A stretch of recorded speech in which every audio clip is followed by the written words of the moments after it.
विचारसागर विचारसागर ग्रंथामध्ये तरंग 5वा आणि 5व्या तरंगामध्ये आज आपण प्रणवोपासनेचे फल आणि ब्रह्मलोकगमनाचा मार्ग हा विचार या ठिकाणी आपण आज करणार आहोत.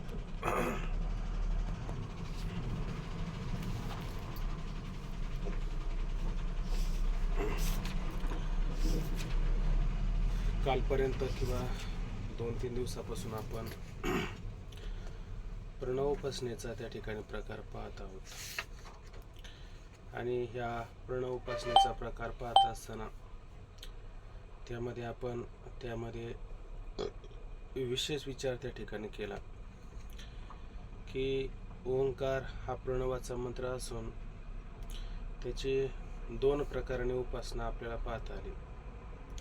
एक परब्रह्माने उपासना आणि एक अपरब्रह्म रूपाने उपासना त्या ठिकाणी पाहायला मिळाली.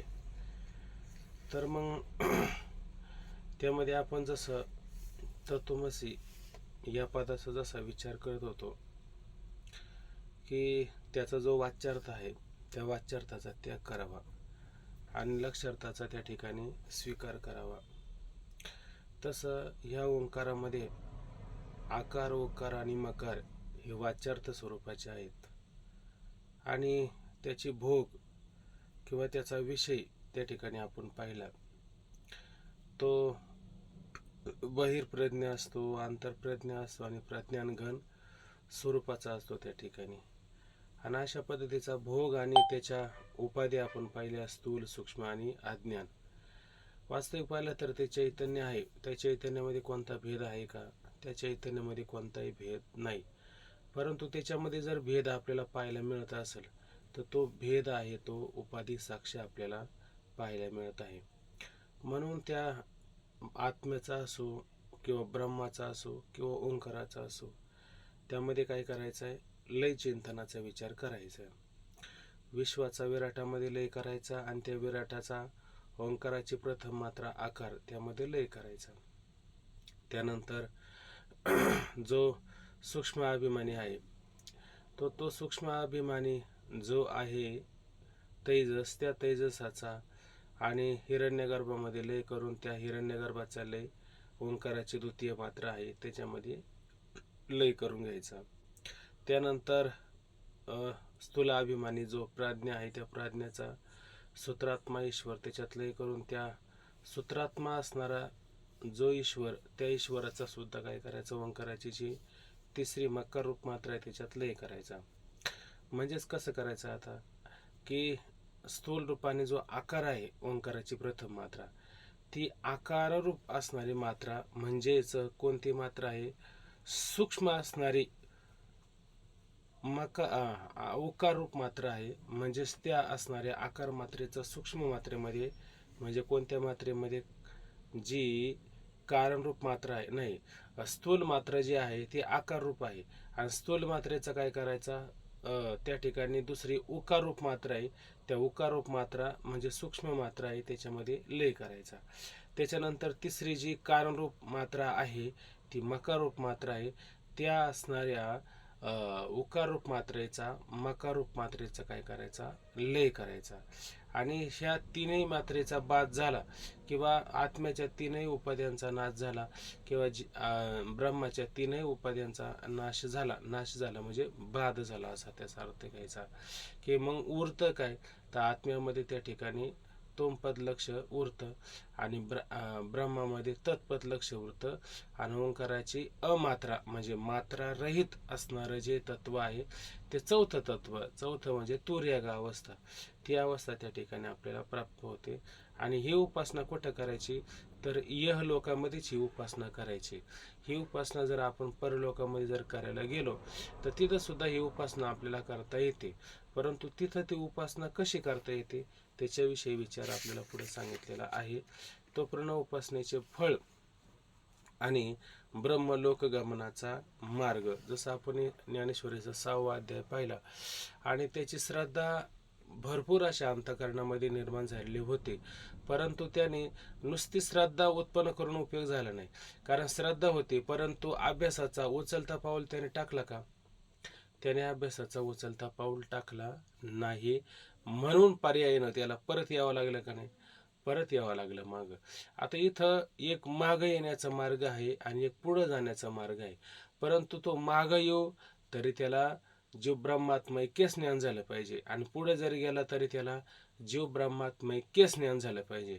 त्या वाचून तो मुक्त होईल का? त्या वाचून तो मुक्त होणार नाही. हा यातला काय महत्वाचा सिद्धांत आहे आणि अबाधित असणारा सिद्धांत आहे. त्याला कोणीही बात करू शकत नाही.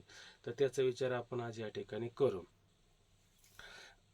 पान नंबर 198 पहा. या ओंकार उपासनेचे ज्ञानद्वारा मोक्ष फळ सांगितले. आता ही ओंकाराची उपासना आहे. याच्यामध्ये आपण काय म्हणतो, आपल्याला श्रीगुरूंनी एक मंत्र दिलेला आहे, त्याचा काय करायचा? जप करायचा. नुसता जप करायचा एवढंच आपल्याला कळतं. पण त्या त्या मंत्रामध्ये काही विनियोग वगैरे काही सांगितलेला आहे का? त्याच्यामध्ये काही वाच्यार्थ, काही लक्ष्यार्थ सांगितलेला आहे का? याचा कोणी विचार करत नाही. अघोर करुणी जप दुःख विकत घेतले, नुसता जप करतो, पण त्या जपाचं तात्पर्य काही काही नाही, काही कळत नाही. का आपण म्हणतो नामस्मरण, त्याच्यामध्ये किती शब्द आलेले? एक नाम आलेलं आहे आणि एक स्मरण आलेलं आहे. दोन गोष्टी आल्या का नाही? त्या दोन्ही गोष्टींचा विचार केला पाहिजे का नाही? नामस्मरण करता असताना आपलं नुसतं नामस्मरण चाललेलं आहे, पण नाम आणि स्मरण या दोन गोष्टी आहेत. त्याचा कधी विचार येतो का? तुकोबराय म्हणतात की नाही की काय तो एक नेहमी अभंग आपण म्हणतो असो, कुठे दिनकर महाराज आहे का? ते म्हणत असतात, बरेच दिवसापासून दिसले नाही दिनकर महाराज. नाम उच्चारिता कंठी पुढे उभा जग जेठी, ऐशे धरुनिया ध्यान मना करावे पूजन, असं काय अभंग आहे वाटतं. तर ते नामस्मरण करता असताना किंवा उच्चार करता असताना नाम उच्चारिता कंठी, कंठामध्ये उच्चार केल्याच्या नंतर पुढं भगवंत उभा राहायला पाहिजे, असं काय त्याच्यामध्ये विचार आलाय का नाही? तसं या ठिकाणी ही ओंकाराची उपासना आपण या ठिकाणी करतो, परंतु ही उपासना करता असताना याच्यात अपरब्रह्म काय आहे आणि परब्रह्म काय आहे या दोन्हींचा विचार करायचा. म्हणजे या दोन्हींचं काय करायचं? ज्ञान करून घ्यायचं. आणि ज्ञान करून तशी जर उपासना जर केली तर त्याला मोक्षरूपी फळ सांगितले का नाही? मोक्षरूपी फळं सांगितले. म्हणजे केवळ तत्वमसी महावाक्यामध्ये मोक्षरूपी फळं आहे तसं नाही, तर ओंकार उपासनेमध्ये सुद्धा मोक्षरूपी फळ या ठिकाणी सांगितलेलं आहे. पण तसाच विचार करायचा वाच्यार्थाने आणि लक्षार्थाने. बरं, परंतु ज्या उपासकास या लोकातील किंवा परलोकातील भोगाविषयी कामना असल्यामुळे तीव्र वैराग्य नाही, परंतु ही उपासना चाललेली, पण ही उपासना करता असताना त्या उपासकाच्या अंतःकरणामध्ये त्याला असं वाटतं परत या लोकामध्ये आपण यावं आणि या लोकामध्ये आपण चांगल्या लोकांवरती वजन पाडून घ्यावं. कारण या जन्मात आपल्याला चांगलं वजन पाडता आलं नाही, पुढच्या जन्मात का होईना आपण चांगलं वजन पाडू शकतो, आहे का नाही? अशी कामना राहिलीच का नाही शेवटी? अहो, ही वासना नाही शेवटी. लोकवासन या जंतो देहवासन या ज्ञानम, आहे का नाही? ज्ञानवासन या ज्ञान, असं काहीतरी चुकते माझं, काहीतरी वाटतंय. पण ह्या सगळ्या वासना यथाव नैव जायते, लोकवासना, देहवासना आणि शास्त्र वासना जास्त वाढवायचं नाही. हे वाढवलं गेलं का वेळ पुरत नाही आपल्याला. अशा वासनाचे का नाही शेवटी. आणि जोपर्यंत वासना आहे तोपर्यंत तो मुक्त होतो का? तोपर्यंत तो मुक्त होत नाही.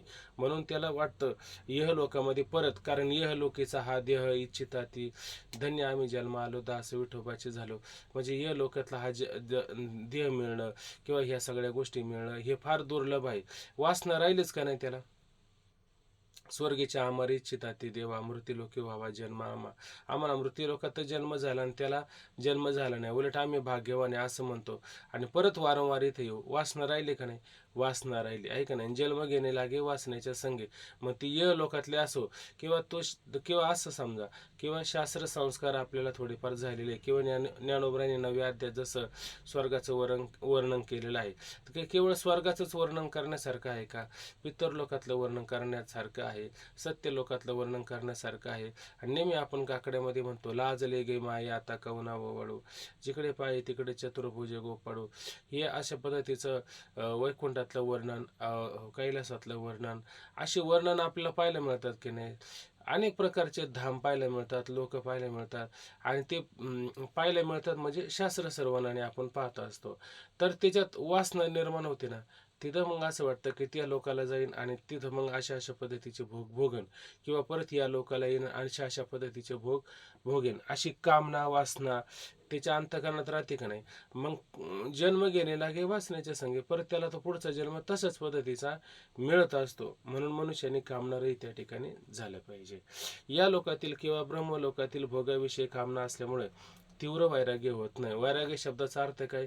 या लोकापासून परलोकापर्यंत प्रत्यक्ष डोळ्यांनी पाहिलेले आणि कानाने ऐकलेले जे काही अनुकूल भोग आहे, त्या अनुकूल भोगाविषयी अंतःकरणामध्ये तीव्र त्यागाची भावना होणं, त्याला वैराग्य असं म्हटलेले.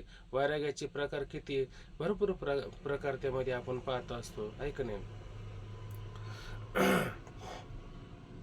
वैराग्य नाही, परंतु जो हट्टाने स्त्रीधन पुत्राधिकाचा त्याग करून गुरु उपदेशाने ब्रह्मरूप ओंकाराचे ध्यान करील. परंतु आता हे सगळं असलं आहे का नाही, ते म्हणले नसे तरी मनी नसो परी वाचा तरी असो. तुझ्या मनात नाही तर वाचायला तरी कमीत कमी येऊ दे, काहीतरी तू त्याच्यामध्ये प्रवृत्त हो बाबा, असं साधू संतांनी कवीनं सांगितलं का नाही. मग तो कमीत कमी साधू संतांवर श्री गुरुवरती विश्वास ठेवतो आणि त्याला श्रीधन पुत्राधिक प्रतिबंध करतात की नाही? प्रतिबंध करतात. का उठता एवढं सकाळी? का त्या पाठापाशी काही आडून पडलं का तुमचं? आहे का नाही? तरी पण म्हणतो नाही, आता आम्हाला काही जरी झालं तर हे करायचंच आहे. त्याच्यात काहीतरी नवीन निमित्त आलं की मग इकडं जाय तिकडं जाय तिकडं जाय, परमार्थच करतो. पण हे करतो का? हे करत नाही. कोणबट कुळवाडी आना आना देवत मांडी, म्हणजे हे कर ते कर ते कर, हे करत नाही ते करत नाही. दोही पेवारी ठेव जाता हात होय अबघात शरीराचा, तशीच अवस्था होती का नाही. परंतु झालं तो सगळे करून आल्याच्या नंतर परत पाठला राहतो, परत त्याचं चिंतन करतो, आहे का नाही. म्हणजे त्याला श्रीधन म्हणा किंवा बाकीचा विषय म्हणा, त्याच्यामध्ये अपरब्रह्मामध्ये गुंतून पडतो की नाही? पडतच असतो त्या ठिकाणी. म्हणून परंतु हट्ट मात्र त्याचा सुटत नाही बरं का. हट्ट मात्र त्याचा तसंच असतो. तर इथं काय लक्षात घ्यायचं की हट्टाने श्रीधन पुत्राधिकाचा त्याग करून, आता वास्तविक पाहिलं तर त्याला त्याग होतोय का सगळ्या गोष्टीचा? नाही त्याग होत. परंतु हट्ट आग्रह प्रयत्न करून काय करतो? त्याचा त्याग करतो. वास्तविक पाहिलं तर त्याग त्याग शब्दाचा अर्थ काय? मला आता त्या ओव्या पण आठवणी 3ऱ्याच अध्यायामध्ये त्याला काही त्याग घडत नाही. जे कर्तव्य म्हणे सापडे वर नटते ते पुढे दरेंद्रे जाणं, आयुष्य ते फारता विषय सक्त सर्वता ओळखावे तत्वता भ्रांती नाही, काहीतरी श्लोक आहे आणि त्याच्यावरती त्या ओव्या आलेली आहे. म्हणजे तो वरवर इंद्रियांना फक्त आवरण्याचं काम करतो, परंतु वासना इच्छा कुठं राहिलेली? मनात राहिलेली. पण मनाला मात्र आवरत नाही. म्हणजे श्रीधन पुत्राधिकाला वरच्यावर आवरतो, पण आपल्या मनाला मात्र आवरत नाही. अशा पद्धतीने त्याचा काय श्री गुरूंचा उपदेश पण झालेला आहे की नाही. आणि त्या उपदेशानुसार ओंकाराच्या ठिकाणी काय करतो? ध्यान मात्र करीत असतो. त्या कामना प्रतिबंधाने ज्ञान होत नाही. आता ह्या कामना आहे का नाही, ह्या कामनाच त्याला प्रतिबंध करतात की नाही. कामना त्याला प्रतिबंध करत असतात. आता काल एक साधक भेटले होते, ते सांगत होते दादांनी ध्यान करण्याच्या प्रक्रिया भरपूर सांगितल्या, पण कोणी लोक आपला अनुभव सांगायला तयार होत नाही.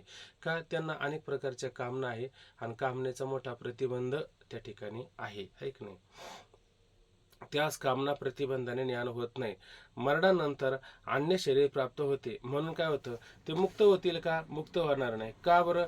कामना आहे ना, ऐक नाही. कामना म्हणजेच वासना आहे आणि म्हणून शरीर प्राप्त होणार आहे. पण कसं होणार आहे? वासनानुसार त्यांना शरीर त्या ठिकाणी प्राप्त होणार आहे. अन्य शरीर प्राप्त होते. तो इहलोक भोग कामनेचा प्रतिबंध बलात्काराने दूर करून ध्यान करत होता. का बरं हे सगळं झालं? कारण तो इहलोक म्हणजे कोणता लोक? मृत्यूलोक, आहे का नाही. आपण ज्या लोकांमध्ये आहे त्या लोकांमध्ये आता भोग कामनेचा प्रतिबंध होतच नाही त्याला, परंतु तो कसं तरी म्हणायचा दूर करायचा, आहे का नाही. रोज बायका पोरं भांडायची, कशाला ती करता, आहे का नाही. तो म्हणला मला जीवन जगायला काही स्वतंत्र अधिकार आहे का नाही, असं तो म्हणत राहायचा आणि त्यांना कसं तरी दूर करून आपला पारमार्थ साधायचा, आहे का नाही. तुकोबरायना त्यांची स्त्री काय म्हणायची? उठीत येते कुठीत टाळ अवघा मांडीला कोल्हाळ तळमळती यांच्या रांडा जिवे नावे घालते धोंडा, आहे का नाही. आमच्या बाबाला तर काही काम नाही, उठीत येते कुठीत टाळ, उठला का नुसतं टाळ कुटायचा. बरं, बाबा नुसतं एकटा टाळ कुटत नाही, बाकीच्या लोकांना घेऊन टाळ कुटतो. आणि ते स्त्री म्हणजे यायच्या, त्यांच्या बायका यायच्या आणि जिवे नावे घालते धोंडा, आणि त्या नवऱ्यानं म्हणायची काय यांना संसार नाही काय नाही, या बाबाच्या नादी लागले बसले टाळ कुठे. रोज भांडणं व्हायची. मग तुकोबराय म्हणली आता घरात बसून फार होणार नाही, कुठंतरी दूर आपण गेलं पाहिजे, आहे का नाही. म्हणजे हा प्रतिबंध करण्याकरता आता हे तुकोबरांचं उदाहरण आठवलं म्हणून सांगायचं, हे त्यांना लावण्यासारखं नाही. ते लीलाकारी पुरुष आहे की नाही. तुका भासला मानवी वेशधारी, परी हा लिलावी ग्रही निर्विकारी. ते लिलाविग्रही पुरुष आहेत का नाही, त्यांचा देह लिलाविग्रही असतो. म्हणून फक्त उदाहरणापुरतं लक्षात घ्यायचं, ते आपल्या ठिकाणी लावून घ्यायचं. म्हणून पारमार्थ होत नाही. मग आपण काय करतो, कुठेतरी दूर जाण्याचा प्रयत्न करतो. म्हणून त्या कामनेला काय करतो, किंवा त्या स्त्रीधन पुत्राधिकाला काय करतो, आपण बाजूला करण्याचा प्रयत्न करतो, परंतु तो आपल्याला प्रतिबंध त्या ठिकाणी असतोच. म्हणून लोकात आहे का नाही, भोग कामनेचा प्रतिबंध बलात्काराने दूर दूर करून आहे का, बळजबरीने बलात्काराने दूर करून ध्यान करत होता. ध्यान नव्हतं करत का, करत होता. घरात बसूनही ध्यान होतं, बाहेर बसूनही त्याचं ध्यान होतं, उठता बसता त्याचं चिंतन त्या ठिकाणी सुरूच होतच. म्हणून या लोकच्या अत्यंत ऐश्वर्य संपन्न पवित्र अशा सत्कुलात जन्म पावतो. मग आता हा कोण झाला, हा योगभ्रष्ट झाला. ऐक नाही, तो ध्यान करत नव्हता का, करत होता, आणि त्याचा देह पडला. पण देह पडल्याच्या नंतर काय झालं, परत तो उच्च लोकाला गेला. काय तो श्लोक आहे, सुचिनाम श्रीमताम गे हे योग भ्रष्ट अभि जायते. मग तो तिथं गेला आणि पुण्याची पावटी सरी मागे येतो, आणि आल्याच्या नंतर कोणत्या चांगल्या दोन प्रकारची घरं त्या ठिकाणी सांगितलेली आहे. एक चांगलं उत्तम घर असतं आणि एक श्रीमंताचं घर त्या ठिकाणी असतं, आहे का नाही. अशी दोन दोन कुलामध्ये त्या ठिकाणी त्याचा जन्म पावतो. तेथे पूर्व कामनानुसार सर्व भोग प्राप्त होऊन पूर्व जन्माच्या ध्यान संस्काराने भोग कामना रहित होऊन विचारात किंवा ध्यानात प्रवृत्त होतो, आहे का नाही. काय होतं, त्या सत्कुलामध्ये जन्म पावल्याच्या नंतर पूर्व कामनारूप सर्व भोग प्राप्त होऊन, आता पूर्वी कामना केलीच होती ना त्याची, तो ध्यान करत होता आणि कामना ठेवल्या का नाही. मग आहे का नाही, त्याने जसं कामना ठेवली तसंच पुढे त्याला सगळं ऐश्वर प्राप्त होतं का नाही, सारं त्या ठिकाणी ऐश्वर प्राप्त होतं. बघा ना, जडभरत राजाने काय ठेवली, ती कामना ठेवलीच का नाही, आणि मग त्याला पुढचं शरीर कोणतं प्राप्त झालं, त्याला हरणी गर्भ गेला. शेवटी हरणीच्या गर्भाला जावंच लागत नाही. कामना होती का नाही, देह पडत. बघा, आपल्याला आता दादा नेहमी सांगत असतात की स्त्री धन पुत्राधिक या सर्वांना प्रेम करा, पण हे प्रेम करता असताना हे प्रेम खरं करा का खोटं करा, हे प्रेम खोटं करा. कारण खरं जर कराल आणि तुमचा जर देह पडला, तर देह पडल्याच्या नंतर परत तुम्हाला तिथं यावाचं लागेल, असा नेहमी. असं काय, आता हे पुनर्जन्म ह्या काही गोष्टी आपण नेहमी पाहत असतो. याचं कारण काय, त्याची कामनाच तशी असते. हा, काही काहींची इतकी दृढ कामना असते का काही काही 2-2, 3-3 वर्ष बोलत नाही. बोलायच्या नंतर म्हणतात आम्हाला आमच्या घरी जायचं. ते म्हणतात तुम्ही तुमच्याच घरी. नाही नाही, हे घर आमचं नाही. म्हणजे काय, तितकी कामनाच बळकट असते आणि परत तो तिथंच येत असतो, असं लक्षात घ्यायचं असतं. बघा, तिथे पूर्व कामनारूप सर्व भोग प्राप्त होऊन पूर्वजन्माच्या ध्यान संस्काराने, आता मागच्या जन्मामध्ये काय केलं होता, त्यांनी ओंकाराचं ध्यान केलं होतं की नाही, त्या ध्यानाचा संस्कार त्याच्यामध्ये आहे तसंच राहिला का बदलला होता. तुकोबराय म्हणतात की नाही, भोगा घडव येते मागेले ते जन्म, भोगा कळो येते मागेले ते जन्म, उत्तम मध्यम कनिष्ठ ते. तुम्हाला भोगानुसार आहे का नाही, काय झाड जाणे जे फुले, मानत जाणे जे बोले, भोग जाणे जे केले पूर्वजन्माचे, पूर्वजन्मी तुम्ही काय केलं हे भोगावरून कळते का नाही, हे भोगावरून कळतं. जर तुम्ही या जन्मामध्ये जर पारमार्थच करत असेल, तर तुम्ही मागच्या जन्मात काय करत होते, पारमार्थच करत होते, आहे की नाही. आणि तुमचा परमार्थ हिंगा चिंगा करणारा असेल, तर मागच्या जन्मातला परमार्थ कसा होता, तसाच होता. म्हणून या जन्मात काय हिंगा चिंगाच चाललेला आहे, असं लक्षात घ्यायचं. दादांची भाषा, माझी भाषा नाही. म्हणून मागच्या जन्मात त्यांनी जे संस्कार म्हणजे ध्यान केलं होतं, तो ध्यानाचा संस्कार परत पुढच्या जन्मात आहे की नाही, पुढच्या जन्मात परत तो ध्यानाचा संस्कार आहे तसंच राहतो. पूर्वजन्माच्या ध्यान संस्काराने भोग कामनारहित होऊन विचारात किंवा ध्यानात प्रवृत्त होतो. आणि मग नंतर काय होतं, त्याला नंतर लक्षात येतं की आता हे प्रमाण जसं दिलं की नाही, तुम्हाला मागच्या जन्माच्या भोगावरून हा जन्म आहे, कामनेवरून वासनेवरून हा जन्म आहे. म्हणजे ज्या अर्थी आपण पारमार्थ करतो त्या अर्थी मागच्या जन्मात आपण मुक्त झालो नाही, तर या जन्मात आपल्याला काय करावं लागेल, मुक्त व्हावा लागेल, आहे की नाही. म्हणून रामकृष्ण हरी. हा, 8व्या अध्यायातल्या 26 नंबर श्लोकावर लिहूया. ओवी इथं, ऐशिया अनादी या दोन्ही वाटा, एकी उजो आणि एकी अव्हांटा, मनवनी बुद्धिपूर्वक सुभटा दाविलिया तुझ. हा, एक सरळ मार्गाने बघा, एक जाणारा मार्ग आणि एक येणारा मार्ग असं सांगितलेलं आहे. मग आता आपल्याला कोणत्या मार्गाने, डोंगर मार्ग आणि आर्चिरादी मार्ग, हा उत्तरायण आणि दक्षिणायनाचं वर्णन आहे त्याच्यावर सगळं. हा हा ते 8व्या अध्यायात आलेले पुढे येणार आहे आपल्या याच्यामध्ये. करू आपण हो. त्याच्यामध्ये. एक जाणारच मार्ग आहे, एक पुढंच घेऊन जाणारा मार्ग आहे, आणि एक परत मागं आणणारा मार्ग आहे. असे ते पुढं विचार आहे त्याचा. आता सध्या हे लक्षात घ्या. बघा, पूर्वजन्माच्या ध्यान संस्काराने भोग कामणारे तोन विचारात किंवा ध्यानात प्रवृत्त होतो, नंतर ज्ञान होऊन मुक्त होतो. मग शेवटी मुक्त झाला तर कशाने झालेला आहे? तो ज्ञानानेच अशा पद्धतीने मुक्त होतो. अथवा ब्रह्मलोक भोग कामनेचा प्रतिबंध असून जो हट्टाने ओंकार रूप ब्रह्माचे ध्यान करत होता तो देह त्यागानंतर शरीर त्यागानंतर ब्रह्मलोकात जातो. आता समजा त्याला या लोकाच्या भोग कामनेची इच्छा नसेल तर ब्रह्मलोक भोग कामनेची, त्याला उच्च लोक भोग कामनेची जर इच्छा असेल तर मग तू कोणत्या शरीरात जाणार आहे? कारण त्याला शरीर जे मिळतं त्याला पुढचं, तर ते कसं मिळतं? इच्छेनुसार वासनेनुसार मिळतं की नाही. त्याला या लोकात भोगण्याची इच्छा नव्हती तर त्याला परलोकात भोगण्याची इच्छा होती.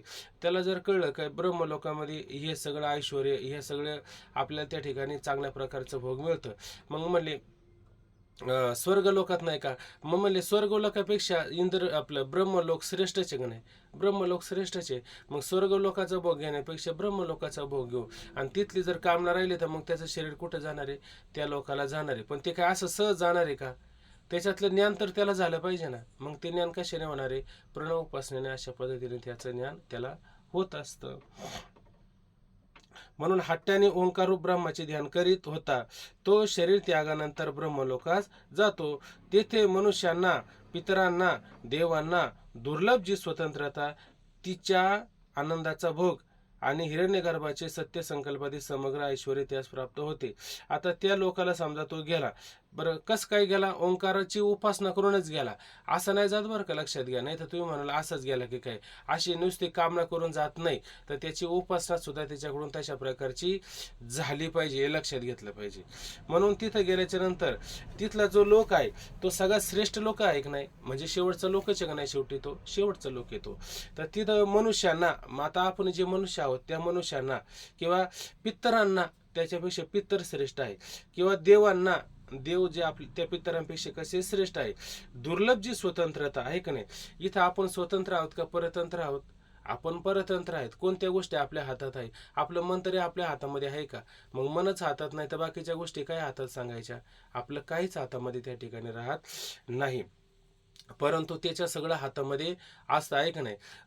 तो नवीन सृष्टी जरी निर्माण करायची म्हणलं तर एवढं सुद्धा सामर्थ्य त्याच्यामध्ये असतं, परंतु तितका अधिकार त्याला दिला जात नाही. हा त्याच्यामध्ये थोडा फरक केलेला असतो, पण सारं त्याला त्या ठिकाणी मिळतं. म्हणजे देवांपेक्षा, पितरांपेक्षा, मनुष्यापेक्षा श्रेष्ठ अशा प्रकारचा भोग मात्र त्याला त्या ठिकाणी मिळत असतो, असं लक्षात घ्यायचं. आनंदाचा भोग आणि हिरण्यगर्भाचे सत्य संकल्पादी समग्र.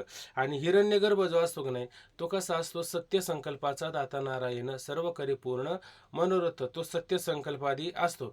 जसं स्वप्न पडतं की नाही आपल्याला, आपण जेव्हा स्वप्न पडतं किंवा सूक्ष्म शरीराचा अभिमान धारण करतो तेव्हा आपल्याला काय नाव येतं बरं त्या ठिकाणी?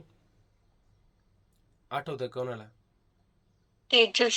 तेजस नाव येतं का नाही. तेजस शब्दाचा अर्थ काय होतं माहिती का? तेजस म्हणजे इतकं दिव्य सामर्थ्य असतं ना. माऊली म्हणतात नाही, स्वप्नीचे सुखनामुळे निद्रेचे सुख तरी नामुळे मार्ग तरी बहुसाला सांडे.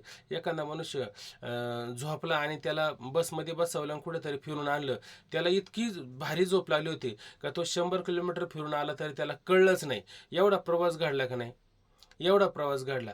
तसं हे स्वप्न आपण पाहतो, त्या स्वप्नामध्ये आपण जे जे संकल्प करतो ते संकल्पानुसार सगळी चित्र पुढे उभं राहतात का? आपल्याला असं वाटलं का पुष्कळ आपल्याला धन पाहिजे, हिरा पाहिजे, मोहरा पाहिजे, असं नुसतं तिथं मनामध्ये काहीतरी भाव निर्माण केला आहे का नाही, तर त्या मोहरा समोर येतात का नाही? ते हो, स्वप्नात येतात. येतात का स्वप्नामध्ये? ऐका ना, आपण म्हणतो ना, अरे बाबा झोपेत पाहिलं स्वप्न भाग वेगळा, पण दिवसा तरी का स्वप्न पाहतो, आहे का नाही? हा, हे स्वप्न कुठं खरं होतं? तिथं, आहे का नाही? आणि आपल्या स्वप्नात होतं का नाही? जसं हे स्वप्नामध्ये आपल्याला सगळे भोग मिळतात, परंतु हे हे सामान्य भोग असतात आणि तिथले जे भोग असतात ते विशेष स्वरूपाचे भोग त्या ठिकाणी असतात, असं लक्षात घ्यायचं. म्हणजे फक्त तिथं कोणता अधिकार नसतो, फक्त ईश्वर होण्याचं सामर्थ्य त्याच्यामध्ये येत नाही, इतका फरक असतो, लक्षात घ्यायचं. हिरण्यगर्भाचे सत्य संकल्पादी समग्र सर्व काही ऐश्वर त्यास प्राप्त होते. आता तो ज्या मार्गाने ब्रह्मलोकात जातो, आता ते अर्चिरादी मार्ग, धूम्रादी मार्ग वगैरे जे सांगितले का नाही, ते उत्तरायण दक्षिणा त्या मार्गाचा विचार या ठिकाणी आलेला आहे. आता तो ज्या मार्गाने ब्रह्मलोकात जातो त्या मार्गाचा क्रम सांगतो. बघा, ब्रह्म उपासनेमध्ये तत्पर असलेल्या पुरुषाची अंतकरण इंद्रिय आदी सर्व मूर्छित असून काही जाणत नाही. जेव्हा त्याचा देह पडतो की नाही, तो देह पडत असताना आता आपण लोक म्हणतात तो जन्माला आला, तो मरण पावला. तर आपल्या जन्मा मरणाची जी सामान्य लोकांची भूमिका असते ती भूमिका यथार्थ रूपाची नसते. तर इथं जन्म कशाला म्हणायचं आणि मरण कशाला म्हणायचं या गोष्टीचं वर्णन आलेलं आहे. हा सूक्ष्मदेह आणि स्थूल शरीराला जेव्हा सोडून जातो किंवा स्थूल शरीराचा आणि सूक्ष्म शरीराचा जेव्हा वियोग होत असतो तेव्हा त्याला त्या ठिकाणी मरण असं म्हटलं जातं. आणि सूक्ष्म शरीराचा स्थूल शरीराशी जेव्हा संबंध जोडला जातो तेव्हा त्याला जन्म असं त्या ठिकाणी म्हटलं जातं. जेव्हा हा सूक्ष्म शरीर स्थूल शरीराला सोडून जातो तेव्हा त्याची अवस्था कशी होती? एखाद्याला चक्कर आल्याच्या नंतर तो कसा पडतो? चक्कर आल्याच्या नंतर तो जसा मूर्छित होऊन पडतो का नाही, तसा हा त्याचा स्थूल देह आहे का नाही, तर मूर्छित होऊन पडतो, आहे का नाही. आणि मग तो काही जाणत नसला, काय दिली तर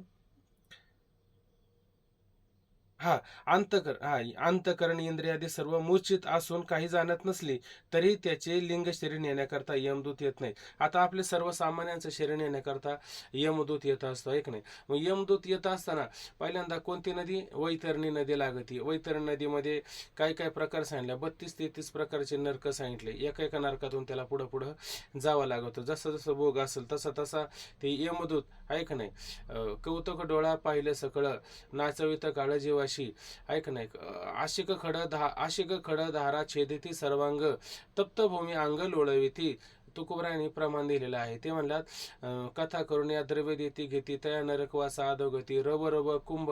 रव म्हणजे काय? रव नावाचं नरक असतं. रव कुंभ पाक भोगेती यातना नाही नारायण करुणा त्याचे. हे असं इथं नरकाला जाण्याचे प्रकार किंवा त्याचे नरकाची नावं किंवा तो कशा पद्धतीनं त्या नरकाला जातो आणि त्याला यमदूत कशा पद्धतीनं घेऊन जातात, ऐका नाही. तर ते इथं प्रणव उपासनेची साधना करणारा जो साधक आहे तर त्याला यमदूत वगैरे न्यायला येतात का? तर यमदूताचा वगैरे त्याने विचार केला का आतापर्यंत? तो उपासनेमध्ये प्रवृत्त नव्हता का? उपासनेमध्ये प्रवृत्त होता, म्हणून त्याला यमदूत वगैरे नेण्याचा काही संबंध आला का? यमदूत येण्याचा काही संबंध येत नाही. तर त्याचं शरीर अशा पद्धतीनं ते मूर्छित पडतं आणि जेव्हा शरीर मूर्छित पडतं तेव्हा त्याचं असणारं जो सूक्ष्म शरीर आहे, आता स्थूल शरीराचा म्हणजे विराटाचा विश्वाशी संबंध संपला का नाही? अहो, आता ते स्थूल शरीर होतं ना, तर विराटाचा विश्वाचा विराटाशी संबंध संपून गेलेला आहे. तर तो ओंकाराची आकार मात्रेचा विचार करायचा नाही. आता ओंकाराची दुसरी मात्रा आहे उकार मात्रा, ऐक नाही. आणि सूक्ष्म शरीर जे आहे ते सूक्ष्म शरीर आता याचं आत्म्याचं संपलेलं आहे आणि ते ब्रह्मरूपामध्ये आता काय होतंय? लय होत चाललेलं आहे. मग त्याचं शरीर जाताना कुठं जाणार आहे? तर त्याचं शरीर आता तेजसाचं कुठं जाणार आहे? जायचं जर झालं तर सूक्ष्म रूपाने विचार केला तरी ब्रह्मलोकाचं ना? आ ब्रह्मलोकाचं आता विश्व विराटात गेलं का नाही आणि तेजस कुठं जाणार आहे? हिरण्यगर्भात हिरण्यगर्भात जाणार. जाणार हे लक्षात घ्यायचं. अशी संगती लक्षात घेणं तर विसंगती होऊन जाईल. मग ते कुठं जातं? हिरण्यगर्भात जातं. मग हे सूक्ष्म शरीर, आत्म्याचं सूक्ष्म शरीर तेजस असतं आणि ब्रह्माचं सूक्ष्म शरीर हिरण्यगर्भ रूप असतं, आहे का नाही. मग हे सूक्ष्म शरीर आता कुठं चाललेलं आहे? तेजस हिरण्यगर्भात चाललंय. मग हे हिरण्यगर्भात जात असताना याला यमदूत घेऊन जातात का? यमदूत वगैरे येत नाही. तर त्याचं शरीर असं कसं पुढे जातं ते सांगतात. तरीही त्याचे लिंग शरीर नेण्याकरता यमदूत येत नाही. आहे का नाही? का आता ते येत नाही, मग आता ते शरीर पुढे चालतं का नाही? आता ते शरीर पुढे जात असताना त्याला ते वाहत असतं शरीर, आहे का नाही? त्या शरीराला आपण जसं फुलातला सुगंध वाहतो का नाही, तसं हे शरीर वाहत असतं. तेव्हा ते शरीराला योग वशिष्ठामध्ये काय म्हटलेलं आहे, अतिवाहिक असं म्हटलेलं आहे. त्याला वासना म्हणा, लिंग म्हणा किंवा सूक्ष्म शरीर म्हणा अशी नावं आहे. तेव्हा ते वाहत असतं किंवा त्याला यमदूत नेत असतात, तेव्हा ते अतिवाहिक रूपाने शरीर असतं. आता नेत असताना बघा, नेण्याकरता यमदूत येत नाहीत. अग्नी अभिमानी देवता त्याचे लिंग शरीर काढून आपल्या लोकप्रती घेऊन जातात. पहिल्यांदा शरीर कोण घेऊन जातात? पहिल्यांदा जळतं का नाही शरीर, मग ते जळत असताना आता इथं तुम्ही म्हणा अग्नी अभिमानी, अग्नीची अधिष्ठात्री देवता, ती देवता कशी असते? आता चंद्राचं नाव दिलं का म्हणून तुम्ही म्हणा चंद्र देवता, सूर्याचं नाव दिलं का सूर्य देवता, असं तुम्ही म्हणाल. पण ते सूर्य देवता नाही, चंद्र देवता नाही, अग्नी देवता नाही, त्याची अधिष्ठात्री देवता लक्षात घ्यायचं. जसं तुमचं सूक्ष्म शरीर दिसलंय का? डोळ्याला विषय झालाय का? नाही होत. मग आता त्या अग्नि अभिमानी देवता तुम्हाला दिसेल का? नाही दिसत ना, असं लक्षात घ्यायचं. म्हणजे ही गोलक आहेत, ही गोलक दिसतात, तुम्ही त्याला इंद्रिय म्हणतात. ती इंद्रिय आहे का? सूक्ष्म इंद्रिय असतात, सूक्ष्म इंद्रिय असतात. आणि ती इंद्रियाला विषय होतात का? इंद्रियाला विषय होत नाही. तसं ते सूक्ष्म शरीराला विषय होतं का? विषय होत नाही. मग हे सगळे जे आहेत का नाही, ते कोण आहेत? हे सूक्ष्म रूपानेच असतात. कारण मला सांगा, त्याने स्थूल शरीर नेलंय का सूक्ष्म शरीर चालवलंय आपलं? सूक्ष्म शरीर घेऊन चाललेत ना, मग ते तुम्हाला विषय होईल का? विषय होणार नाही. नाही, आहे का नाही? हा विषय जरा गोडी वाटत असेल तर जे ह्या ज्याचं विषय स्वरूप आहे ते त्याला विषय होत नाही ना आबा.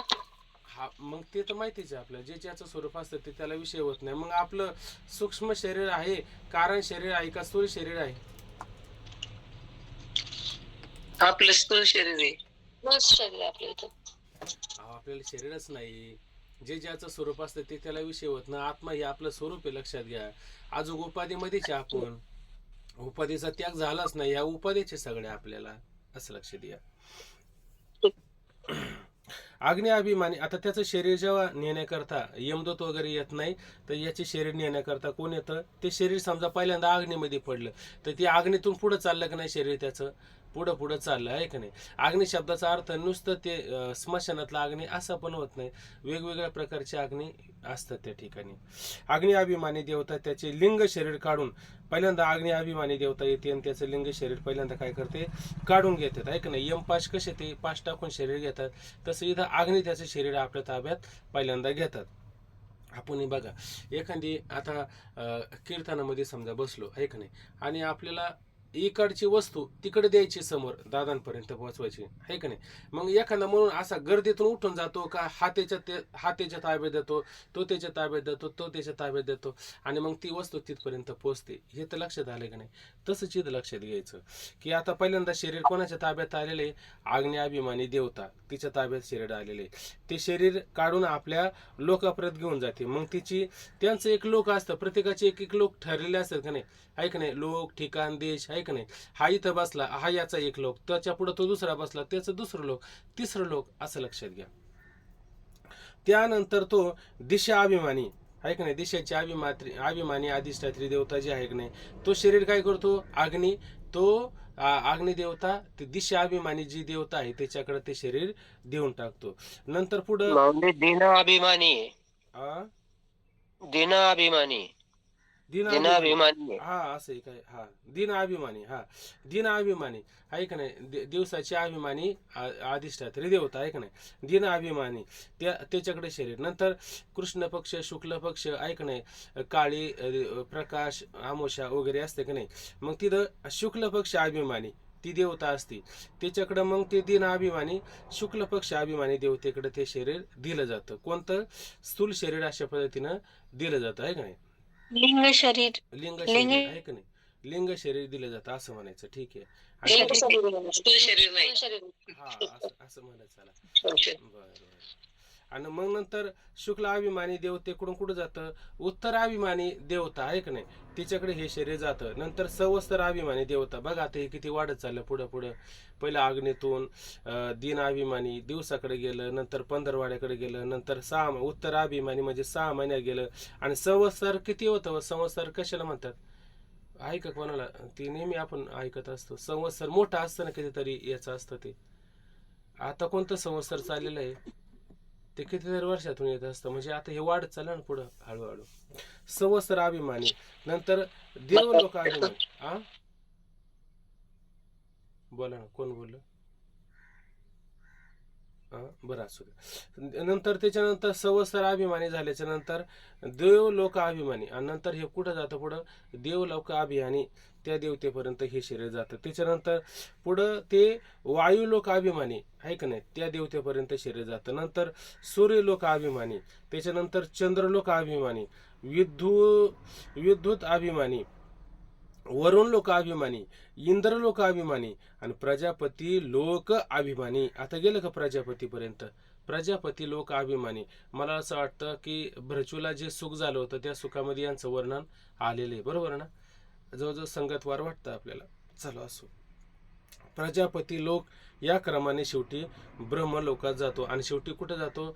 ब्रह्मलोकास. अशा पद्धतीनं तो जातो. वास्तविक ओंकार उपासकास ज्ञानाद्वारा शुद्ध ब्रह्माची प्राप्ती झाली पाहिजे. वास्तविक पाहिलं तर ओंकार उपासना केली, आणि त्या ओंकार उपासनेच्या द्वारा ओंकार उपासकास ज्ञानद्वारा म्हणजे कसं ज्ञान करून घ्यायचं? एक परब्रह्म रूपाने आणि एक अपरब्रह्म रूपाने, एक वाच्यार्थाने आणि एक लक्षार्थाने.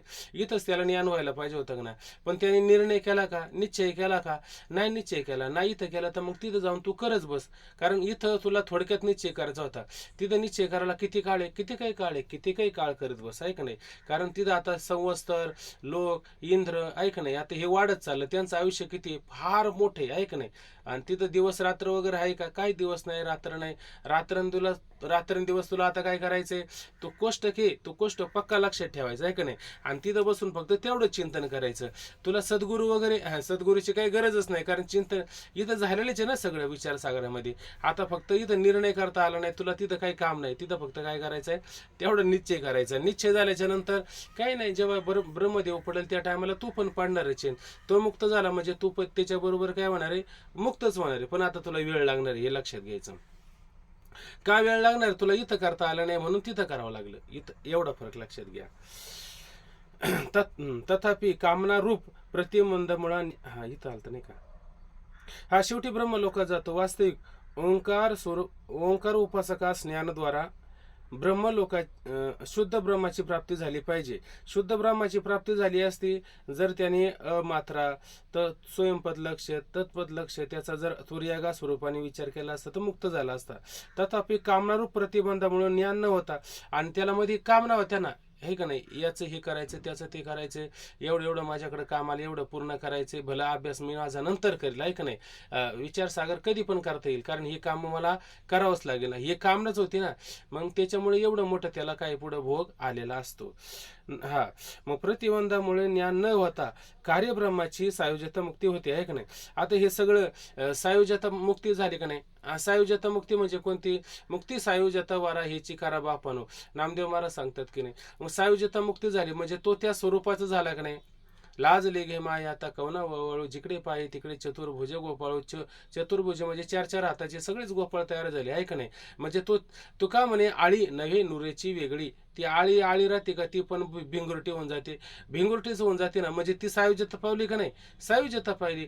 ते रामाचं आणि सीतेचं वर्णन करता असताना सीतारामाचं वर्णन करता करता सीताच राम रूपाने सायुज्यता पावली का नाही. आणि राम सीतेचं वर्णन करता करता रामच सीता सायुज्यता रूपाने पावला का नाही. तसं हा सायुज्य रूपाला प्राप्त झाला. सायुज्य रूपाला प्राप्त झाला म्हणजे हा मुक्त झाला.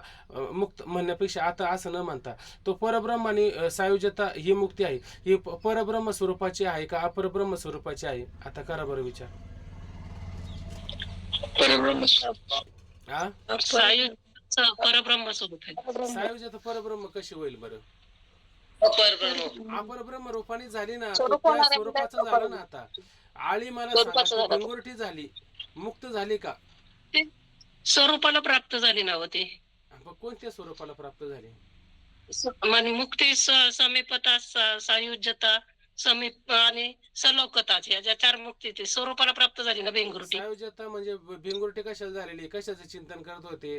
आळीचं चिंतन करत होते. आपलं आळी भिंगुरटीचं चिंतन करायचे, ती भिंगुरटी रूप झाली ना. भिंगुरटी आकाराला आली ना ती. यांनी स्वतःचा आकार टाकला, दुसऱ्याचा आकार धारण केला.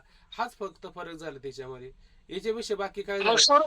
चार आणि चार मग हाताचं स्वरूप झालं का म्हणजे नाही? कसं अयोग्य मानायचं तिथं? अहो याला पहिल्यांदा 2 हात होते, आता किती हात झाले? हा हा 4 हात झाले ना. म्हणजे तो त्या सायुज्यात हा त्याच्या सारखा झाला ना, का वेगळा झालाय? तो हा काही हा समीप गेलाय का आता सारखा झालाय? सारखा सारखाच झालाय, झाला, बरोबर असं आहे. लक्षात घ्यायचं त्या ठिकाणी. बघा आता, बघा आता बघा, तथापि कामना रूप प्रतिबंधामुळे ज्ञान न होता कार्यब्रह्माची सायुज्यता मुक्ती होते. आता इथं कार्यब्रह्म सांगितलं का कार्यब्रह्म सांगितलं? कार्यब्रह्म सांगितलं. आणि कार्यब्रह्म सांगितलेलं जे आहे ते कार्यब्रह्म म्हणजे माती आणि घट हा विचार वारंवार करतो का नाही? मग माती काय एक कारण आहे आणि कार्य घट आहे, म्हणजे घटाला आकार आलाय का नाही? तसं याला 2 हात होते, 2 हाताचा आकार होता, इथं 4 हाताचा आकार आला. त्याला 4 तीन डोळे झाले असतील, त्याला 4 मुख आले असतील, असं काहीतरी त्याला सायुज्यता प्राप्त झाली असेल, ऐक नाही? म्हणजे छोटा आकार टाकला आणि मोठ्या आकारात गेला, इतकाच फरक झाला. थोडं आयुष्य होतं 100 वर्षाचं, तिथं कल्पकोटीचं आयुष्य भोगायला गेला, एवढाच फरक झाला. काय नवीन काही फरक झाला? नवीन काही फरक झाला नाही, असं लक्षात घ्या. परंतु ती सायुज्यता मुक्ती त्याला मुक्त करणाऱ्या असते, हे लक्षात घ्यायचं. आणि ह्या बाकीच्या मुक्त्या मुक्त करणाऱ्या नसतात. तेथे त्यास हिरण्यगर्भाप्रमाणे ऐश्वर्य, तिथं त्याला काय होतं? हिरण्यगर्भ आहे का नाही, एवढं त्याला ऐश्वर्य त्या ठिकाणी मिळत असतं, आहे का नाही? सत्य संकल्प ज्या शरीराची व भोगाची इच्छा करील ती शरीर भोग संकल्पाबरोबर प्राप्त होतात. आता नुसतं त्याने काय करायचं? आता जसं आपण स्वप्नामध्ये इथं संकल्प करतो का नाही, आणि तसं समोरचे चित्र उभं राहतात का नाही स्वप्नात, बस तसंच या ठिकाणी तो नुसतं संकल्प करणार, नुसतं मनामध्ये आलं का ते सगळं त्याच्या पुढं नाना प्रकारचे भोग, नाना प्रकारचे शरीर. मला स्त्री हो वाटतं, झाला स्त्री. मला पुरुष हो वाटतं, झाला पुरुष. तुला जे व्हायचं ते होय. तुला काय आता तिथं आडकाठी आहे का? बरं तिथं काही खर्च आहे का? तिथं काही अडचण आहे का? तिथं काहीच नाही. तुला वाटेल तसं होऊ शकतो तू, बरोबर आहे का नाही? संकल्प बरोबर प्राप्त होतात. एकाच काळी हजारो शरीर, आणि एकाच काळामध्ये किती हजारो शरीर जर करायचे म्हटलं त्याची, तर तो हजारो शरीराने त्या ठिकाणी होऊ शकतो. आणि त्याच्या भोगाची पृथक इच्छा करील, आणि त्या शरीरानुसार त्याला त्या शरीराला काय काय भोग पाहिजे तशी पृथक निरनिराळी वेगवेगळी इच्छा करील, तर ते सर्व त्यास प्राप्त होते. आणि ते सर्व भोग त्याला इच्छेनुसार प्राप्त होतात की नाही? मनोरथ सगळे त्या ठिकाणी पूर्ण होत असतात. फार काय सांगावे, जगाची उत्पत्ती, पालन आणि संहार हे सोडून अन्य सर्व ऐश्वर्य ईश्वरा समान प्राप्त होते. त्याला का बरं हे दिलं नाही बरं? उत्पत्ती, सार आणि पालन हे का दिलं नाही बरं? अहो तो काय करेल माहितीये का?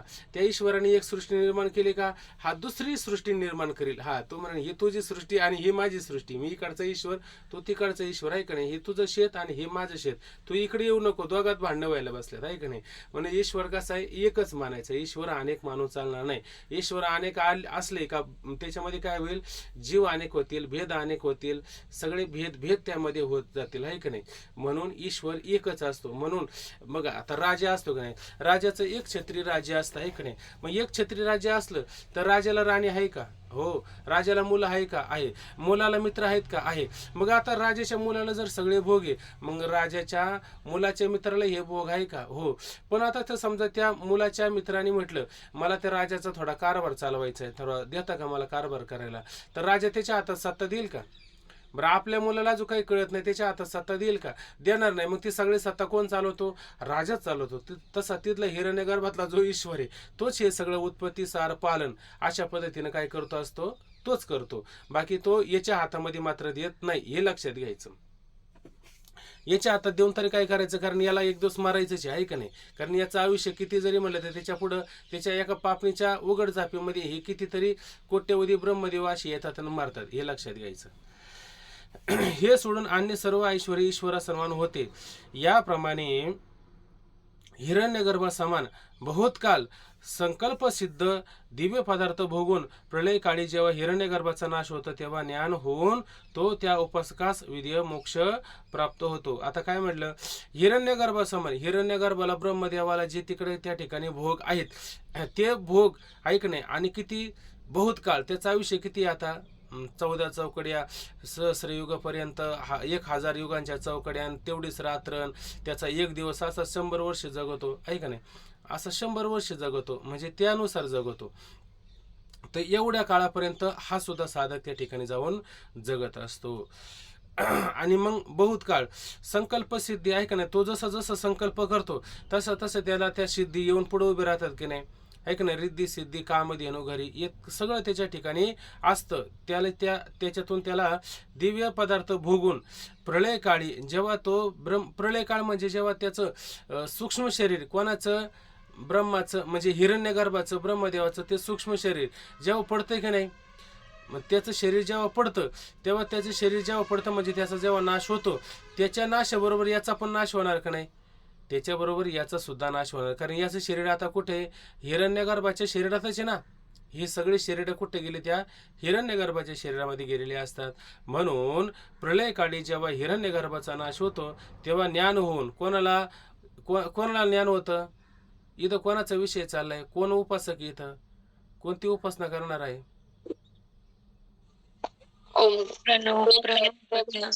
ओंकाराची, प्रणवाची उपासना करणारा जो साधक आहे त्याचं वर्णन चाललेलं आहे. तो आता ब्रह्मलोकापर्यंत गेलेला आहे, त्याचं वर्णन आहे. जेव्हा ज्ञान होऊन, आहे का नाही? आता तिथं काय करतो तो? तिथं फक्त हे चिंतनच करत असतो, आणि तेव्हा ज्ञान होऊन त्या उपासकास विधेय मोक्ष प्राप्त होतो. आता तो माघारी येईल का? आता तिथं गेल्याच्या नंतर तो माघारी येऊ शकत नाही. का येऊ शकत नाही? कारण तो मार्ग कोणता आहे? मागे येण्याचा मार्ग आहे का पुढे जाण्याचा मार्ग आहे? पुढे जाण्याचा मार्ग आहे. आणि पुष्कळ काळ आहे का नाही? बरं, तिथं अज्ञान निर्माण होईल का? जड मूड आळस निद्रा प्रमाद गाफीलपणा निर्माण होईल का? ती निर्माण करणारे तिथं रजगुण तमगुण आहेत का? तिथं रजगुण तमगुण आहे, सत्वगुण आहे. मग फक्त ज्ञानच करून घ्यायचं असतं. आता आपण जर ज्ञानामध्ये चांगले प्रवृत्त जर झालो तर आपल्याला हे विचारसागर कळणार नाही का? कळणार आहे, पण आपल्या ठिकाणी काय असतो? रजगुणही असतो आणि तमगुणही असतो. म्हणून आपल्याला वारंवार ग्रंथाचं चिंतन करावं लागतं. तसं तिथं चिंतन करावं लागतं की इतकं चिंतन करावं लागत नाही, असं लक्षात घ्यायचं. जेव्हा हिरण्यगर्भाचा नाश होतो तेव्हा ज्ञान होऊन त्या उपासकास विधेय मोक्ष प्राप्त होतो. तशीच इतर उपनिषदामध्ये ब्रह्माची उपासना सांगितली. आता केवळ मांडकी उपनिषदामध्ये सांगितली असं नाही, तर बाकीच्या उपनिषदामध्ये सुद्धा ब्रह्माची उपासना सांगितलेली आहे. त्या उपासनेचे हेच फळ आहे, आणि त्या उपासनेचं फळ काय? हेच फळ आहे. तुम्ही कशी उपासना करा, कोणत्याही देवाची उपासना करा, चंद्राची उपासना करा, सूर्याची उपासना करा, पण ती जर अहंग्रह रूपाने केले तर, तुम्ही म्हणले प्रत्येक उपासना केली तर नाही चालणार का? मग नाही होणार. आणि तुम्ही म्हणले अन्य रूपाने अन्याचं ध्यान करणं, ऐका नाही, तर ती कोणती उपासना आहे? एक प्रत्येक ध्यान, एक ध्यानुसार ध्यान, या दोन उपासना जर केले तर तुम्ही तिथे जाशाल का? तर या दोन्ही उपासनेने मात्र जाऊ शकत नाही. आणि आपण आता कोणती उपासना करतो? एक प्रत्येक ध्यान करतो, आणि एक कोणतं ध्यान करतो? आता बोललेलं ध्यानुसार ध्यान करतो, ऐका नाही. हा, पण हे आपण दोनच अडकलो ना. तिसरं ध्यान कधी करतोय का आपण? अहंग्रह ध्यान कोणाचं चालू आहे का? कोणाचंच चालू नाही. आणि कोणाला करावं तरी वाटतं का? आणि हे केल्याशिवाय तो मुक्त तरी होईल का? तो मुक्तच होऊ शकत नाही. म्हणून आता काय करायचं? प्रत्येकही नाही करायचं, ध्यानुसार नाही ध्यान करायचं. ध्यान करायचं जर झालं तर कोणतं करायचं? अहंग्रह उपासनेचंच ध्यान करायचं, दुसरं मात्र करायचं नाही. लक्षात घ्या, लक्षात घ्या, म्हणजे तसाच विचार आलेला आहे. त्या उपासनेचे हेच फल आहे. परंतु अहंग्रह उपासने वाचून अन्य उपदेशाने ब्रह्मलोक प्राप्ती होत नाही. अहंग्रह उपासने वाचून, बघा आता इथं शब्दच आलाय का नाही? हे सगळं तुम्ही केलं, पण अहंग्रह उपासना जर केली नाही तर मात्र तुम्ही ब्रह्मलोकास प्राप्त होणार नाही. हे सूत्रकाराने व भाष्यकाराने, सूत्रकार कोण आहे? सूत्रकार वेदव्यास, कृष्णद्वैपायन वेदव्यास. आणि भाष्यकार कोण आहे? शंकराचार्य. मंडन मिश्र नाही ना? मंडन मिश्र नाही ना? वाचस्पती मिश्रा वगैरे हे नाही ना? का पक्क आहे शंकराचार्याचे? अहो शंकराचार्यच म्हणा ना, असं पक्क आहे, दुसरं कोण आहे तेव्हा? सूत्रकाराने व भाष्यकाराने चतुर्थाध्यात म्हणजे प्रस्थानत्रयामध्ये आपण जसं भगवद्गीता, ब्रह्मसूत्र आणि उपनिषद पाहतो की नाही, तर त्याच्यामध्ये ब्रह्मसूत्र आहे. त्या ब्रह्मसूत्रामध्ये शंकराचार्याने काय केलेले? भाष्य केलेले. आणि ते सूत्र कोणी केलेले आहे? तर कृष्णद्वैपायन व्यास यांनी ती सूत्र केलेली आहे. त्याचा चतुर्थ अध्याय म्हणजे 4 अध्याय आणि त्याचे पादे पण केलेले त्याच्यामध्ये असे. जसे शालिग्रामाचे विष्णू रूपाने प्रतीक ध्यान सांगितले, तसेच मनाचे किंवा आदित्याचे ब्रह्मरूपाने सांगितलेले ध्यान प्रतीक आहे. बघा आता इथं काय म्हणलं, शालिग्रामाचं ध्यान करताना कसं विष्णू रूपाने करतात, ते कोणतं ध्यान आहे? प्रत्येक ध्यान आहे. तसेच ते जसं ध्यान आहे तसं मनाचे किंवा आदित्याचे, ऐक नाही, आदित्य म्हणजे कोण? सूर्य थोडक्यात, ऐक नाही, ब्रह्मरूपाने सांगितलेले ध्यान प्रतीक आहे, ऐक नाही. अहंग्रह नाही, आणि ते ध्यान अहंग्रह आहे का? अहंग्रह नाही. अशा पद्धतीनं म्हणून त्यापासून ब्रह्मलोक प्राप्ती होत नाही. जसं सूर्य, तुम्ही सूर्याचं वर्णन करताना तसंच तुम्ही ध्यान करू लागले तर तुम्हाला त्या ठिकाणी अहंग्रह ध्यान होईल का? होणार नाही, ऐक नाही. हे कसं झालं? प्रतीक ध्यान त्या ठिकाणी झालं. सगुण किंवा निर्गुण ब्रह्माचे आत्मस्वरूपाचे अभिचिंतन करणे त्यास अहंग्रह ध्यान म्हणतात. आता समजा तुम्ही त्या सूर्य नारायण हे साक्षात परब्रह्म स्वरूप आहे, म्हणजे तो सगुण रूपाने असेल तर तो मुळात कसा आहे? सगुण रूपाने कार्य आहे आणि निर्गुण रूपाने कारण आहे. असं कार्य कारण याच्यातला भेद जाणून जर तुम्ही त्याची उपासना जर केली तर तुम्ही मुक्त होणार नाही का? मग मुक्त होणार आहे. आणि तुम्ही त्याला केवळ कार्यरूपाने जर पाहू लागले तर तुम्ही मुक्त व्हाल का? तुम्ही मुक्त होणार नाही. म्हणजे ते सगुण असेल किंवा निर्गुण असेल, त्या सगुण निर्गुणामध्ये कार्य आणि कारण याचा विचार जर करून त्याच्याशी आपला कारणाचा अभेद केला तर अभेद चिंतनाने तो मुक्त होईल का? तो मुक्त होईल. आणि असा अभेद चिंतन प्रतीक ध्यानाने होईल का ध्यानुसार ध्यानाने होईल का अहंग्रह ध्यानाने होईल? बरं, अभेद चिंतन ध्यानानेच होईल, असं लक्षात घ्यायचं. आणि त्यापासून ब्रह्मलोक होते. आता थोडं राहिले ना, 10-1 मिनिटामध्ये आपलं पूर्ण होऊन जाईल. आणि त्यापासून ब्रह्मलोक प्राप्ती होते. पूर्वी सांगितलेल्या ब्रह्मलोकाच्या मार्गास उत्तरायण किंवा देवयान मार्गही म्हणतात, आहे का नाही. 2 पंथ या ठिकाणी सांगले, एक उत्तरायण पंथ आणि एक देवयान पंथ, असे 2 त्या ठिकाणी ब्रह्मलोकाला जाण्याचे मार्ग आहेत. ब्रह्मलोकी गेलेल्या उपासकास पुन्हा संसार प्राप्त होत नाही. एकदा ब्रह्मलोकामध्ये गेलेला जो प्रणवाची उपासना करणारा जो साधक आहे तो एकदा त्या ठिकाणी प्राप्त झाला की परत पुन्हा संसार प्राप्त होत नाही. संसार शब्दाचा अर्थ घ्यायचा दुःख. संसार म्हणजे ये लोकात येणं असा त्याचा अर्थ घ्यायचा नाही. तर संसार म्हणजे काय? दुःख. म्हणजे तो दुःखाला प्राप्त होत नाही. कारण तिथं काय बरं त्या लोकांमध्ये रजगुण तमगुण तर नाही, सत्वगुण आहे. सत्वगुण सुखाला कारण आहे का दुःखाला कारण आहे? तो केवळ सुखालाच कारण आहे. म्हणजे त्याला संसार किंवा दुःख आहे का? त्याला संसार म्हणजे दुःख प्राप्त होत नाही. तर झालं तर काय होईल? सुखच होईल. आणि त्या सुखातच नंतर काय होतं? तो त्याचा देह त्या ठिकाणी नष्ट होतो. कोणता देह नष्ट होतो? कारण देह का स्थूल देह नष्ट होतो? कारण देह. ऐक ना, स्थूल देहाचा संबंध येत नाही, ऐक नाही. आणि त्या कारण देहामध्येच कोणता आहे? सूक्ष्म देह आहे. अशा पद्धतीने तो पूर्णपणे नष्ट होऊन जातो. ज्ञान होऊनही विधेयमुक्तीची प्राप्ती होते. म्हणजेच ज्ञान होऊनच, इथं नच घ्या, विधेयमुक्तीची प्राप्ती होते. या लोकात सद्गुरु उपदेशाआधी ज्ञान साधण्याची अपेक्षा राहत नाही. आता या लोकांमध्ये त्याला सद्गुरु उपासना किंवा सद्गुरूने केलेला उपदेश त्याची तिथं गरज आहे का? नाही. कारण तो बोध त्याचा कुठं असतो? त्या सूक्ष्म शरीरामध्ये राहिलेलाच बोध असतो ना, का तो नष्ट झालेला असतो पूर्णतः.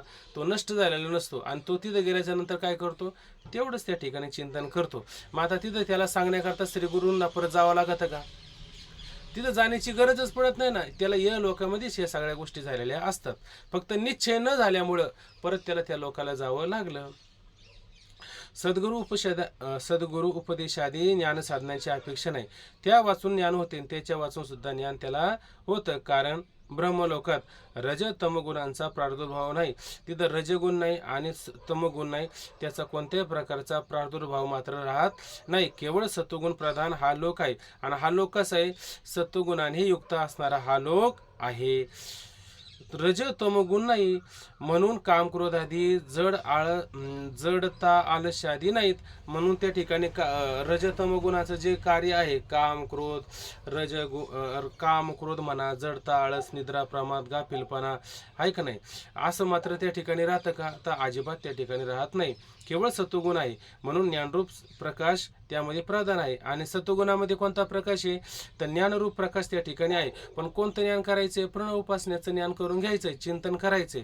कोणतं चिंतन करायचंय का जे कारणब्रह्म आहे त्या कारणब्रह्माशी आपल्याला अभेद करायचा आहे, असं त्याचं त्या ठिकाणी काय असतं, वारंवार चिंतन असतं. बघा ना, एखादी गोष्ट आपण वारंवार ऐकतो का नाही. आता हा विचार आपण ऐकलाय का नाही, आणि हा विचार ऐकल्याच्या नंतर आपला दृढ निश्चय झाला की या ठिकाणी, बरं आता हा दृढ निश्चय या ठिकाणी झाला आणि नंतर तुम्ही काही नाही केलं, आणि जेव्हा हे सूक्ष्म शरीर तुमचं पडेल तेव्हा तुम्ही कुठं जाणार आहे. जसं तुमचा निश्चय झाला तसं तुमचं पुढं शरीर आहे तुम्हाला. मग बाकीच्या गोष्टी ज्या संसारातल्या होत असतात तो देहाचा भोगच असतो ना, ते देहाचं प्रारब्धच असतं ना. ऐका ना, देह तव असे प्रारब्ध आधीनं याचे सुख शिन शनभंगोर सर्व माझा काळ तुझे चिंतने कल्याणाचा ठाव सकळे. का उलट पालट झालं असं, जाऊ द्या. तर याच्यातून काय लक्षात घ्यायचं, त्याने जसं जसं चिंतन केलं तसं तसं तो पुढे गेला का नाही. आणि हा जो भोग झाला, ऐका नाही, तर भोग गरीब असेल श्रीमंत असेल जसं काय असेल त्याला त्या पद्धतीनं भोग झाला, तर हा भोग त्याला गुंतून ठेवतो का? गुंतून ठेवत नाही. ऐक नाही, त्याला पुढे येणारा कोण असतो त्याचा निश्चय असेल. आता एखादा फार मोठा श्रीमंत झाला असेल आणि तो त्याला जशी ती गोमाशी जशी चिकटून बसते, ऐक नाही, मुंगळा जसा चिकटून बसतो ना, ओढून काढला तर मुटक्यासही तुटून निघतो, त्याची एवढी जर निश्चय असा जर झाला असेल तर तो परत जन्माला येतो. ऐक नाही, आणि कोण जन्माला येतो, तो भुजंग म्हणून जन्माला येतो आणि त्या धानापाशी बसत राहतो. त्या निश्चयानुसार त्याला शरीर मिळालं का नाही, त्यालाही मिळालं, आणि याला पण शरीर मिळालं का नाही, याला पण मिळालं. पण याचं शरीर कोणतं, उच्च लोकाचं. मग आता मला सांगा, य लोकातला भोग भोगावा का चांगल्या प्रकारचा उच्च लोकातला भोग भोगावा? भोगायचं झालं तर तोच भोगावा ना चांगला. ऐक नाही, ते एक परतूरचे बाबा आहे, ते नेहमी सांगतात 9 नगद आणि 13 उधार. कोणतं घ्यावा? 9 नगदच घ्यावा. उधारीचा कशाला धंदा करावा घेण्या देण्याचा? उधारीचा धंदाच मनुष्याने करावा नाही. नगद असेल ते घ्यावं. तसं हे करून ठेवायचं उधारीचं धंदा, त्याच्यामध्ये गुंतून पडायचं, असं त्या ठिकाणी काम होतं असतं. म्हणून काम क्रोधादी किंवा जड आळसादी नाहीत, केवळ सत्वगुण आहे. म्हणून ज्ञानरूप प्रकाश त्यामध्ये प्राधान्य आहे. म्हणून पूर्वी केलेले चिंतन सर्व भेदरहित, बाबा नंतर जा तुम्ही नंतर. म्हणून पूर्वी केलेले चिंतन सर्व भेदरहित. बघा आता, पूर्वी केलेलं चिंतन कसं होतं, सर्व भेदरहित. भेद काढला का नाही त्याने, परब्रह्म आणि अपरब्रह्म याच्यातला काय केलेला होता, निवडलेले साचे वेगवेगळे करून ठेवलेलं होतं, आहे का नाही. केलेले चिंतन सर्व भेदरहित, असंग, निर्विकार, नित्यमुक्त ब्रह्मरूप आत्मा जे ओंकाराचे लक्ष, याच्यात काय घेतलेलं आहे, वाच्यार्थ घेतला का लक्ष्यार्थ घेतला? लक्ष्यार्थ घेतलेले आहे. त्याचे उपासकास ब्रह्मलोकी ज्ञान होते, आणि ते ज्ञान कुठं होतं, पुढं ब्रह्मलोकामध्ये एकदम शांत बसून. आता त्याला बायका पोरं कामना वासना इच्छा आहे का, काय प्रतिबंध करणार आहे का? म्हणणारे का आता जिजाबाई उठीत येते कुठे ते टाळ, अवघा मांडीला कोल्हाळ, तुम्ही या लोकांमध्ये आले तर तुमचा गोंधळ सुरूच आहे, असं कोणी म्हणणार का? तुका म्हणे नाही आघाताचा वारा, ते स्थळी दाताला ठाव मागे. ते स्थळ, ते ठिकाण आता मिळलं का नाही, कोणता प्रकारचा आघात आहे का? काही नाही. आता काय करायचं, तेवढंच करायचं त्या ठिकाणी. म्हणून त्या उपासकास ब्रह्मलोकी भान होते. भान होते म्हणजे त्याचं यथार्थ लक्षार्थाने ज्ञान होते. म्हणून जे हिरण्यगर्भ लोकवासी त्या संसार नाही. म्हणून हिरण्यगर्भ लोकवासी, त्या लोकात राहणारे लोकवासी, त्यास मात्र संसार म्हणजे दुःख नाही. जरी महावाक्य विचारापासून ज्ञान होत नाही, जरी महावाक्य तत्त्वमसी हे महावाक्य सांगितलं का नाही, त्यापासून त्याला जरी ज्ञान झालं नाही, तरी ओंकाराचा विवेक महावाक्य विचारूपच आहे. आणि ओंकाराची उपासना करता असताना, बघा आता ही उपासना सांगत असताना याच्यात सुद्धा महावाक्याचाच विचार आहे का नाही, का महावाक्याला बाजूला केले? महावाक्याला मात्र बाजूला केलं नाही. त्याच्यात नियमच असा केलाय की महावाक्य वाचून ज्ञानच होत नाही. आणि ओंकार सांगितला, त्याच्यात सुद्धा काय सांगितले, महावाक्याचाच विचार सांगितलाय, दुसरा मात्र विचार सांगितलेला नाहीये. म्हणून तरीही ओंकाराचा विवेक महावाक्य रूपच आहे. म्हणून ओंकाराच्या विचारानेही अद्वैत ज्ञान होते. याप्रमाणे सद्गुरुमुखाने ओंकाराचा विचार श्रवण करून अदृष्टी नामे दुसरा शिष्य उपासनेत प्रवृत्त झाला. आता तो काय करणार आहे, मुक्त होणार आहे का उपासना करणार आहे? आता उपासनेला आता तो तयार झालेला आहे, कारण त्याला ते ब्रह्म नेय होत नव्हतं. आता ते नेय होत नव्हतं, म्हणून तेच ब्रह्म त्याला काय करावं लागलं, ध्येय करावं लागलं. आणि कशाने करायचं, प्रणवाची उपासना करायची, आणि त्याने ते ब्रह्म काय करायचं, ध्येय करायचं. आणि ध्येय जरी केलं, ध्यान जरी केलं, तर त्याच्यामध्ये सुद्धा महावाक्य विवेकच आलेला आहे. अशा पद्धतीनं काय केला, तो म्हणला आता बस, माझा थोरला बंधू मुक्त झाला, आता मी सुद्धा उपासना करून काय होणार आहे, मुक्तच होणार आहे, ऐक नाही. आणि त्याने जर चौथा तरंग जर बारकाने ऐकला असता तर उपासनेचं सुद्धा काही काम राहिलं असतं का? काहीच काम नसतं राहिलं, आहे का नाही. तो तुकोबरासारखा म्हणला असतो, आहे का नाही, झालो पाहे रिकामा, काम नाही झालो पाहे रिकामा. आता याला पुढं काम वाढलं का? हा, याला काम वाढलंच आहे आता पुढं. आता करू उपासना, आहे का नाही. तू उपासना कर, आता आम्ही 6वा रंग पाहतो नंतर, आहे का नाही. करून अदृष्टी नामे दुसरा शिष्य उपासनेत प्रवृत्त होऊन ज्ञानाद्वारा परम पुरुषार्थ जो मोक्ष त्यास प्राप्त झाला. आता एक छोटासा विषय राहिलेला आहे, तो घेऊ म्हणजे हा विषय संपून जाईल. अन्य जीवास कर्तव्यतेचा उपदेश. आता ही उपासना कोणाला जर होत नसेल, आहे का नाही, तर त्याने काय करावा असा विचार केला. आता निर्गुण उपासनेविषयी ज्याचा अधिकार नसेल, निर्गुण उपासना तत्त्वमसी ही निर्गुण उपासना, आहे का नाही, त्याने सगुण ईश्वराची अनन्य भावाने उपासना करावी, तर आहे का नाही. कारण नाथभाव म्हणताय का नाही, सगुण भजता निर्गुण पावले. भाजायला गेला कशाला? सगुणाला. हातात काय घेतला? बर्फ. हातात काय घेतली? लाट. हातात काय घेतले? तरंग. आणि हातात तरंग आलं, लाट आला, बर्फ आलं का पाणीच आलं? पाणीच येणार आहे. तुम्ही सगुणाची उपासना जर केली तर हातामध्ये काय येणार आहे? निर्गुण तत्व. निर्गुण तत्व आपलं काय असतं? स्वरूपच असतं, असं विचार करायचा. म्हणून त्याने सगुण ईश्वराची अनन्य भावाने उपासना करावी. ती शक्य नसल्यास वेदविहित निष्काम कर्म करावं. आणि ते जर शक्य नसेल तर त्याने काय करावं? वेदविहित निष्काम कर्म कमीत कमी त्या ठिकाणी करावं, आहे का नाही. पहिल्यांदा तत्त्वमसी, नाही कळालं तर उपासना करा, नाही कळालं तर निष्काम कर्म उपासना करावीच, आहे का नाही. आणि ते शक्य नसले तर निरुपायाने. आता उपाय राहिला का? आता उपाय राहिलेला नाही. वारंवार जन्म मरण दुःख भोगीत राहावे, आहे का नाही. आणि जन्म मरण दुःख भोगीत राहावे. आणि काय नाव ठेवायचं? स्वतःचं आडनाव ठेवायचं, करमर कर, आहे का नाही. कर मर कर, कर मर कर, आहे का नाही. अशा पद्धतीनं तू जन्म मरण ही परंपरा तुझ्याकडे जबाबदारी आलेली आहे. आणि हे अशा पद्धतीनं तुझ्याकडे काम आहे. हे काम तू पूर्ण कर. बाकीचे जीव येतील आणि साधना उपासना करतील, मुक्त होतील. आणि तू काय कर? तू कर मर कर, कर मर कर, एवढंच फक्त कर. बाकी काय करू नको, आहे का नाही. हेच काम कर. दुसरा तुला आता काही पर्याय राहिलेला नाही.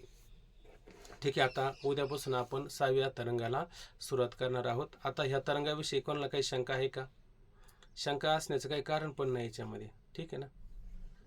चला. ओम पूर्णमदः पूर्णमिदं पूर्णात् पूर्णमुदच्यते पूर्णस्य पूर्णमादाय